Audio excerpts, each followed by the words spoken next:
Mesdames, Messieurs, peuple congolais, chers membres de la diaspora congolaise de France, d'Europe, d'Occident et d'ailleurs dans le monde. Certains esprits congolais épris de valeurs de dignité, de liberté et de justice ont adressé des lettres ouvertes à l'avocat français, Maître Dupont-Moretti. L'avocat du procès stalinien à venir au Congo. Il sera l'avocat de l'État Sassou Nguesso. Donc il va représenter à juste titre M. Denis Sassou Nguesso. Parce que l'État congolais, c'est Sassou maintenant. Donc il sera l'avocat de l'État Sassou Nguesso contre l'État congolais. C'est-à-dire contre le président élu du peuple, le général Jean-Marie Michel Mokoko. Bon, j'ai posé la question de savoir, adresser des lettres ouvertes à l'avocat du dictateur Denis Sassou Nguesso ou de l'État Sassou Nguesso, Maître Dupont-Moretti. Et pourquoi faire? Pour perdre tout simplement du temps, votre temps. Vous perdez votre temps. Vous dépensez inutilement votre énergie, vos forces. Oui, pour rien. Et pourquoi?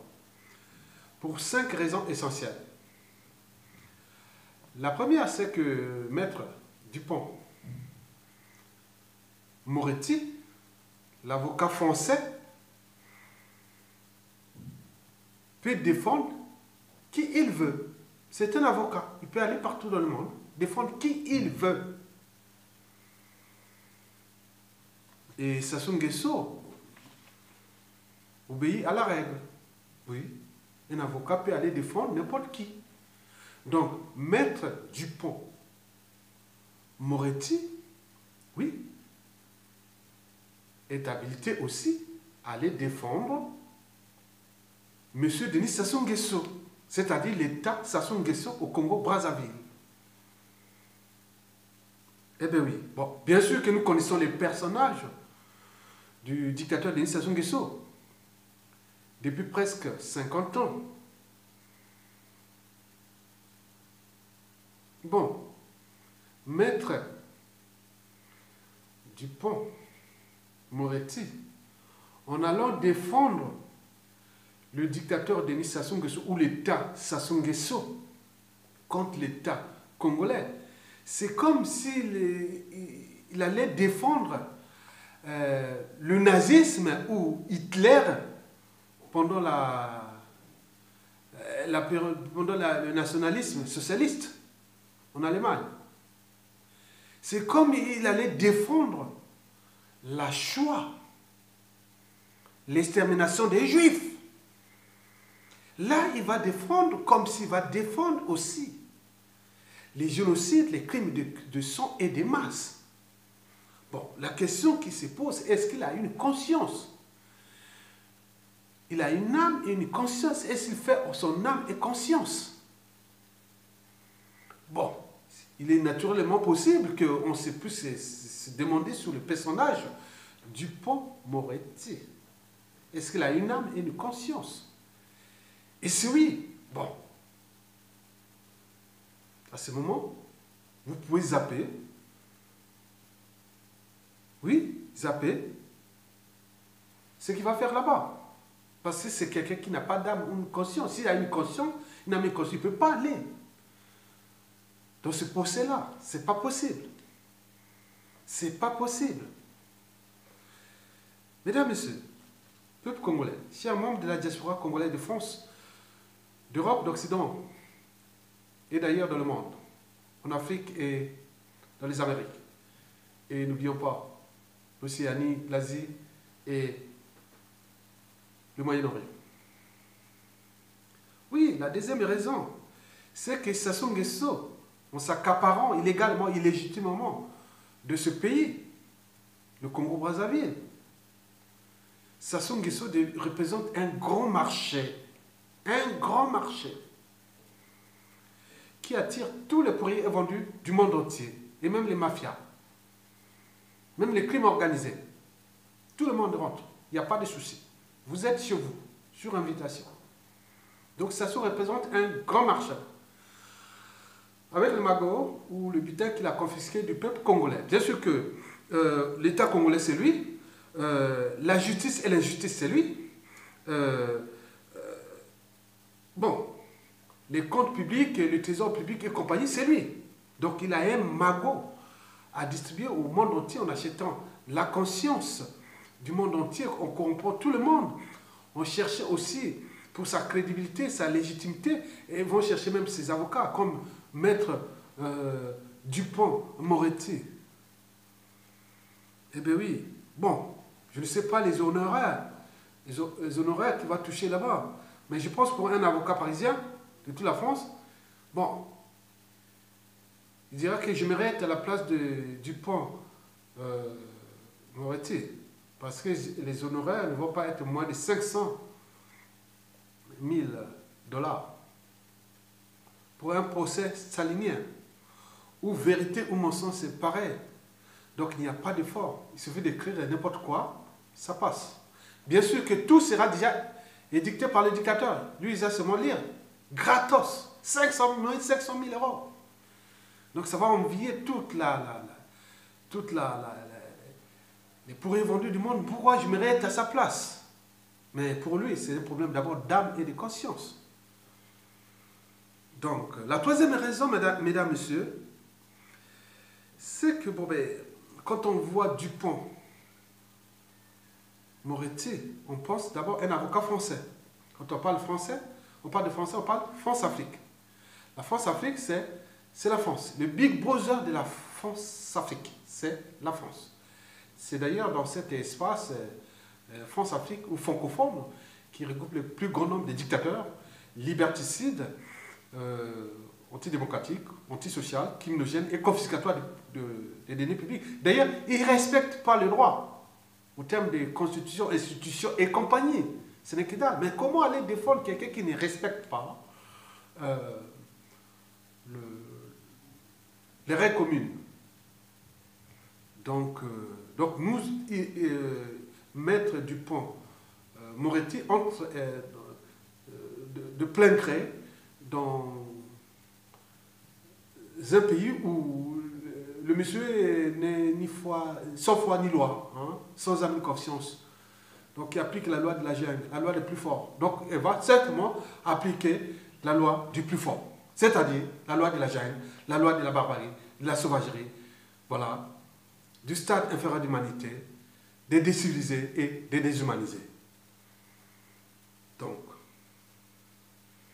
eh bien oui, aux yeux de la conscience congolaise et même périphérie d'Afrique francophone, Maître Dupont-Moretti, et s'il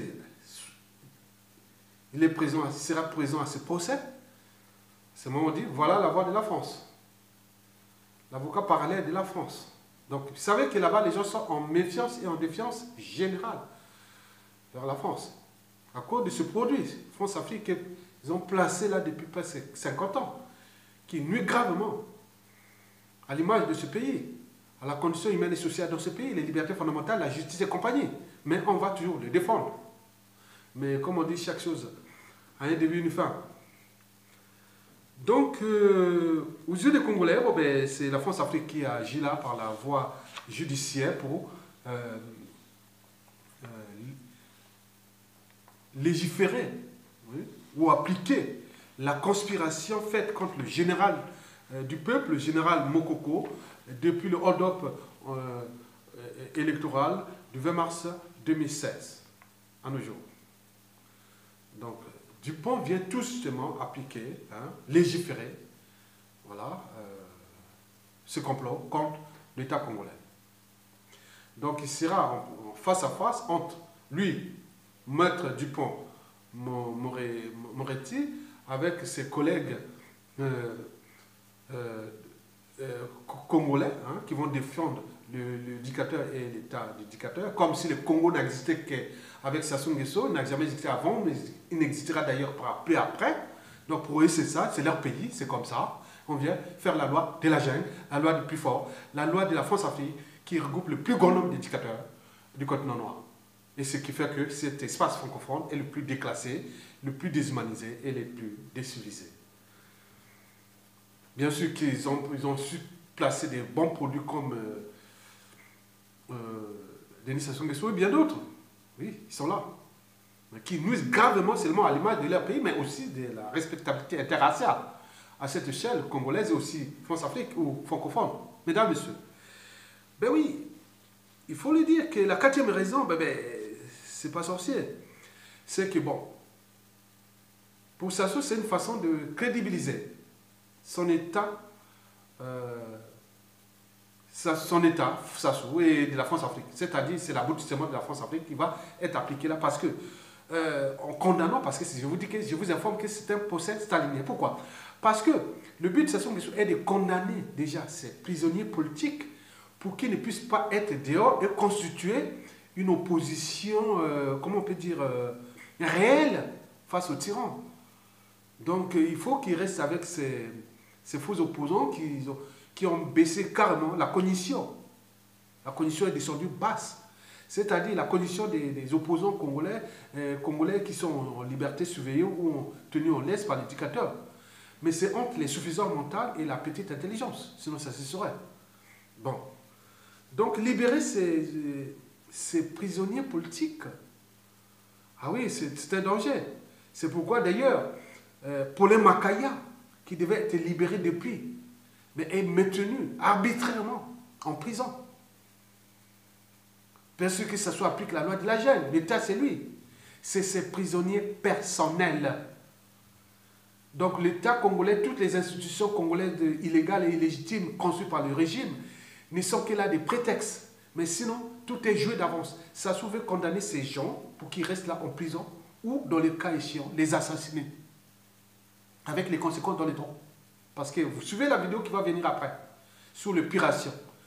Je vous dis que les choses vont se passer très durement dans ce pays pendant la chute de Sassou, ou 30 à 40, 50 ans après. Je vais vous expliquer pourquoi.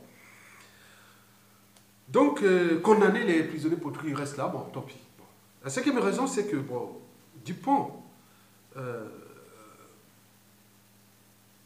Moretti, bon, c'est un Français. D'abord, c'est un Blanc. Peut-être c'est un raciste inconscient. Ou suprématiste blanc inconscient. Bon, il faut se demander. Est-ce qu'il a une âme? Une âme, pourquoi aller se retrouver assis à une âme et conscience? Pourquoi aller... Alors, le procès là, il y a plein de gens dans le monde à son niveau. Étant donné que ce pays, la France, c'est un pays France-Afrique. Et pour le temps que d'autres disent que bon, mais si ça sous-tombe, bon, on pourra devenir anglophone, attend qu'il arrive anglophone. Ou encore les relations stratégiques avec la France. Donc vous serez là. Mesdames, Messieurs, c'est ça le danger. Pourquoi, si vous avez une âme et une conscience, et pourquoi aller à ce procès-là? Laissez-lui gérer sa tyrannie dans une république bananière qui va devenir, d'ici peu de temps, une poudrière durable, préfabriquée, montée de toutes pièces pour qu'un dictateur reste au pouvoir et à côté, on exploite les matières premières et toutes les ressources et de manière abusive et à la découpe et au passage prendre aussi des pécules en liquidité qui viennent là parce que c'est des circuits complexes de financement de ces trucs-là. Bon, on comprend. Donc Sassou ne va pas dépenser tout l'argent qu'il va faire pour rien. Donc c'est un investissement sur Maître Dupont Moretti au détriment de l'État congolais et de la condition sociale, humaine, culturelle, tout ça du Congo. Mesdames, Messieurs, en terminant, vous savez, Mitterrand l'avait pourtant dit en son temps, je crois aux forces de l'esprit. Moi aussi. Il y a des choses qu'on ne sait pas, les malheurs qui peuvent arriver à des gens. Même ça peut arriver comme ça, un accident ou autre. Même au niveau des enfants, des familles, des petits-enfants, autres. Des maladies bizarres, des choses qui arrivent, des accidents, des morts, et suspects et autres. On ne sait pas. C'est parfois les crimes et autres que les gens, certains font quelque part. Parce que quelqu'un qui a une âme, une conscience. Donc, moi, je pense que ça soit apporté la mort au Congo. Il y a beaucoup de crimes de sang. Les gens ont perdu leur vie. La vie ou la mort au Congo, c'est lui qui le décide. Et quand on voit ça, on se dit que toute chose a un début et une fin. Et donc, je pense que quelqu'un qui a une âme et une conscience ne peut pas accepter ce procès. Jamais. Moi, personnellement, que ce soit pour du pécule ou pour d'argent, même facile, c'est du caviar pour s'enrichir avec ce soit aujourd'hui. Étant donné qu'il est au bout du rouleau, au bout des nerfs, il cherche tous les moyens pour se maintenir coûte que coûte au pouvoir. Parce qu'il sait que, pourquoi il se maintient? Par la force, la violence et la justice et compagnie. Parce qu'il sait que quand même, il a la tête d'un pays. Un pays, il y a des moyens colossaux. Et si ces moyens tombent sur les mains d'autres, et aussi peut-être dans les bonnes mains, mais si ça tombe sur d'autres mains, je suis sûr que connaissant la culture africaine, la responsabilité parfois collective, les crimes et autres, nous allons vivre ça. En réalité, je pense que la fin de Sassou Nguesso va se passer dans des conditions bizarres. Ce sera bizarre. Oui, nous aurons 30 à 50 ans de situations bizarres. Parce que je ne suis que la partie émergée. De veille de conscience et surtout des lanceurs d'alerte. Parce que ce qui se dessine, au fond, je suis là, vous voyez, l'iceberg, regardez, je suis la partie émergée là. Tout le reste c'est en bas ici. Regardez, ça sort un petit peu. Je suis là. Il y a tout ça qui est encore là au fond. Et le jour où ça sort, c'est sur différentes échelles. Géopolitique d'ailleurs, nord, sud, est, ouest, avec tous ces crimes. Et qu'on vient défendre un individu pour montrer aux yeux de la conscience française, parce qu'il y aura des médias qui, français qui vont aller là-bas aussi pour se mettre là, au lieu de la conscience française, France-Afrique, conscience francophone, que la francophonie c'est une organisation criminelle. Donc on peut tuer les gens, on peut ne pas respecter les règles, appeler les grands avocats français et venir défendre des monstres qui ont tué les gens. On est d'accord? Bon, et cela étant, ceci dit, je vais vous laisser avec cette vidéo que chacun en son âme et conscience pourra peut-être comprendre parce que je suis sûr que dans 97% des cas, cette situation pourra se passer pendant ou après Sassou Nguesso.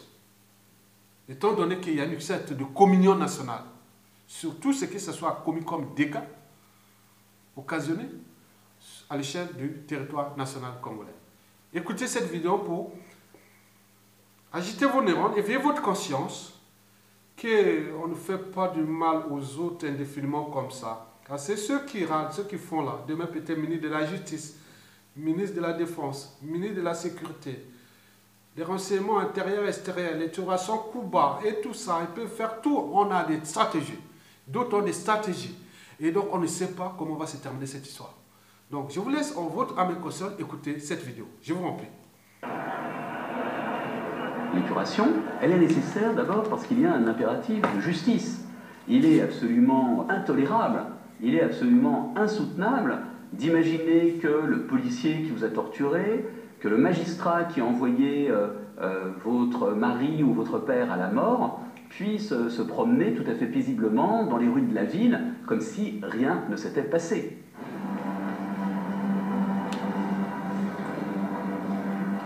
Au moment de la libération, on commence à voir en France, notamment à la part de Macky, des exécutions sommaires de miliciens, de gendarmes, de policiers, donc de gens qui luttent de certaine manière contre les résistants, mais aussi on exécute ici ou là des commerçants, des épiciers, des gens qui ne veulent pas collaborer avec la résistance. Bon, il y a déjà un certain nombre de phénomènes qui seront ceux qui marqueront l'épuration dite sauvage.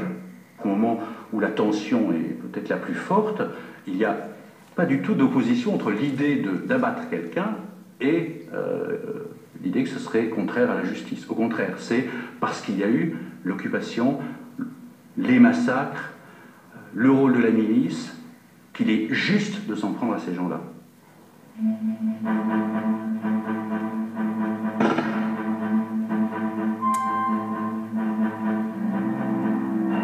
Pour assouvir cette soif de justice, des règlements de compte ont lieu sur tout le territoire. La violence fait rage, et la France est au bord de la guerre civile. Le mot épuration, c'est un terme qui renvoie à une tradition. En gros, son origine historique, c'est la terreur.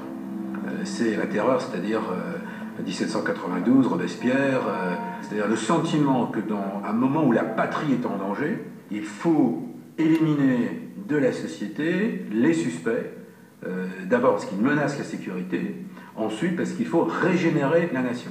C'est les deux aspects qui sont les aspects qui appartiennent au vocabulaire de la Révolution française, qui ont marqué d'ailleurs, c'est quand même l'invention de la terreur moderne, hein, c'est quand même pas rien.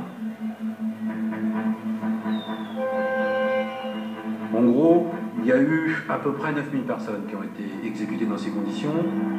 Il y a des soupçons de collaboration, il y a des vengeances personnelles, il y a une situation de non-droit. Donc les exécutions sommaires se déroulent avant que, en France, ne soit installé un gouvernement provisoire mettant en place des juridictions légitimes. On est en août 1944, on ne va pas attendre octobre que les cours de justice soient en place. Il y a une urgence à épurer sur le moment, et ce sentiment-là est très partagé. Certains voudraient peut-être qu'on attende la mise en place justement des cours de justice, dans une procédure plus légale.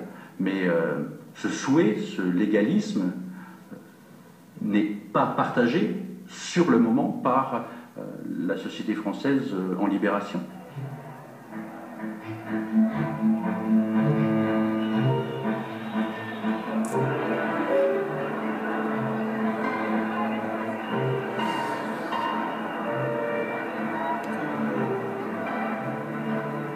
C'est une image très forte parce qu'elle met en scène la population autour. Et bon, c'est loin d'être un mythe, c'est-à-dire que c'est une réalité. Dans tous les départements français à l'époque, des femmes ont été tondues. Dans les petits villages comme dans les plus grandes villes, il n'y a pas d'exception à ce phénomène. Et sur l'ensemble du territoire, on peut considérer qu'il y a eu à peu près 20 000 femmes qui ont été tondues. Avec le temps, mesdames, messieurs, peuple congolais, vous voyez déjà ça, c'est-à-dire, on ne fait pas du mal aux autres, abusivement, gratuitement, impunément, longtemps comme ça. Parce que, Youlou l'avait dit, un jour ou l'autre, nous aurons un fou à la tête de ce pays.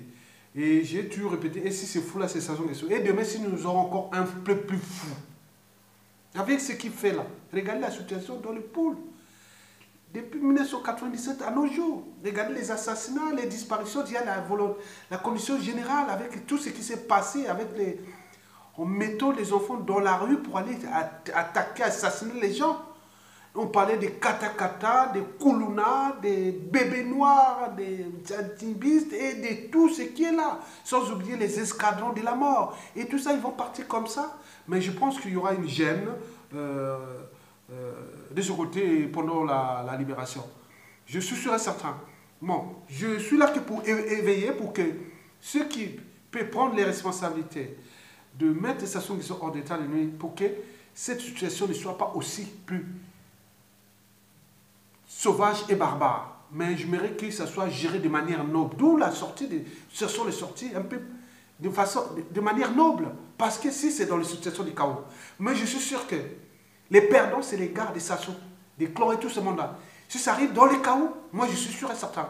Il y a des gens qui vont faire les cons. Ils disent, ah oui, on n'a pas d'argent, on n'a plus d'argent. Si les gens peuvent régler les comptes entre eux, pourquoi pas? On attend. Juste ce qu'un mois, 10 mois, 3 mois, 4 mois, on va commencer à régler. Mais en attendant, il y aurait déjà de la casse partout, sur l'ensemble du territoire. Donc, moi, je vous dis simplement que prenez votre responsabilité parce que malgré les lettres de rappel, les menaces, les injures, les menaces et compagnie, pour alerter, avertir, mais ils sont toujours là. C'est comme si rien n'était, ça se passe sur eux, rien n'était. Mais ne restez pas sur les amalgames. Nord, Sud et autres. Non. La situation, l'État Sassou Nguesso a touché tout le monde. Donc, il y a des gens qui cherchent à régler ça simplement dans le cadre du droit, en respectant la dignité de la personne humaine. ce que le général Mokoko aurait pu faire.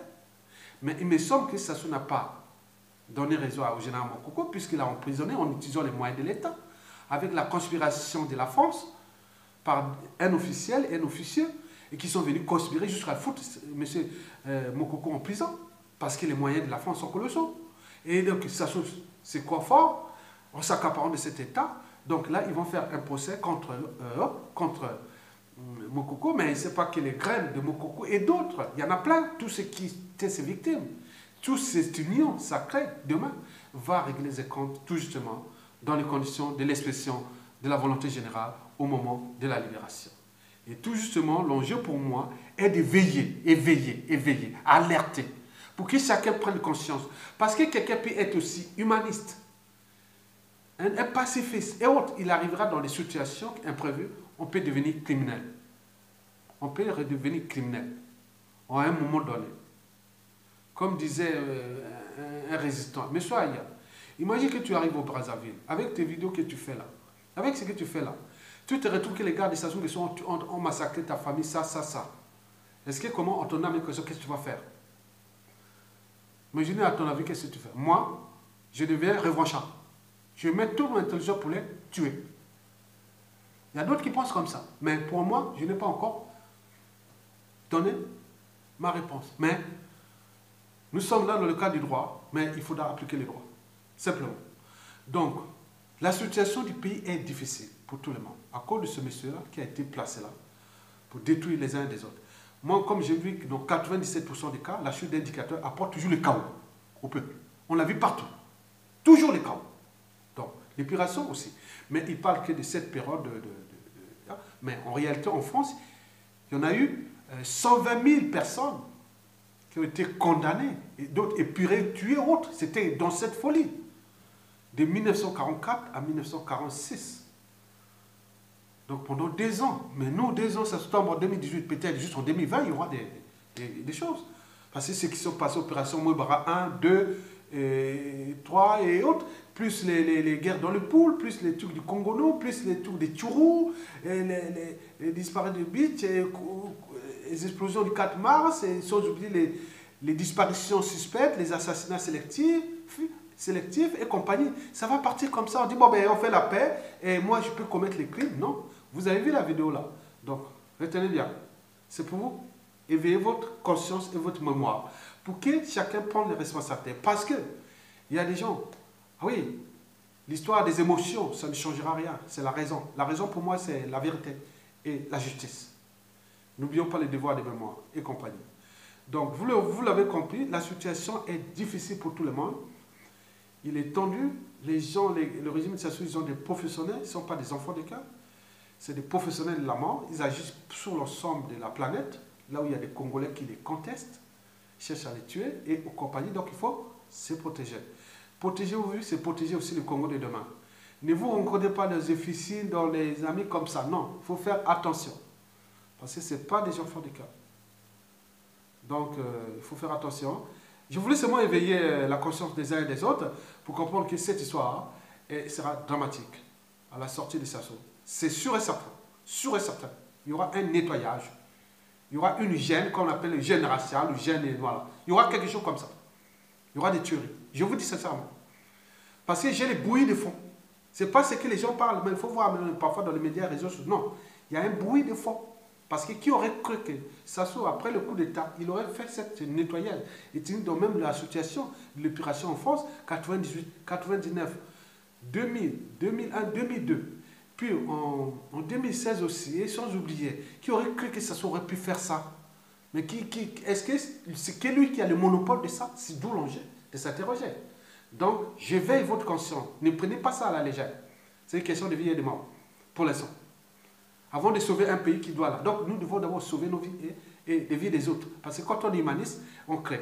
Mais quand on parle de traite, des complices et compagnie, parce que certains viennent alimenter, créer des amalgames et autres. Donc ça, c'est souvent les alliés ou piliers ou parents ou autres, des gens qui ont commis des crimes. Donc ils viennent défendre leurs crimes, il faut comprendre ça. Mais quelqu'un qui a une âme consciente, quand tu comprends que certains individus éveillent la conscience, non, il faut accompagner pour aller dans une dynamique. Le but est d'arriver jusqu'à la raison. Moi, c'est la raison qui m'intéresse. Et le droit. Il faut appliquer si condamné. Mais d'autres, il y a le droit, mais il faut tuer. Bon, c'est à eux. Moi, je ne suis pas de ce côté. Moi, le côté, s'ils devaient faire tuer, moi, je suis à 100% pour la restauration de la peine de mort au Congo, par exemple. Ça, c'est ça. Parce que c'est après le droit. Donc, il faut mettre des outils d'aide à la décision, politique, technique et scientifique, tous les moyens pour que si la personne est jugée condamnable à mort, il soit que, voilà, c'était vraiment bien. On ne va pas faire l'arbitraire. Donc, moi, je suis dans ce cadre-là. Mesdames, Messieurs, peuple congolais, je vous remercie et à bientôt.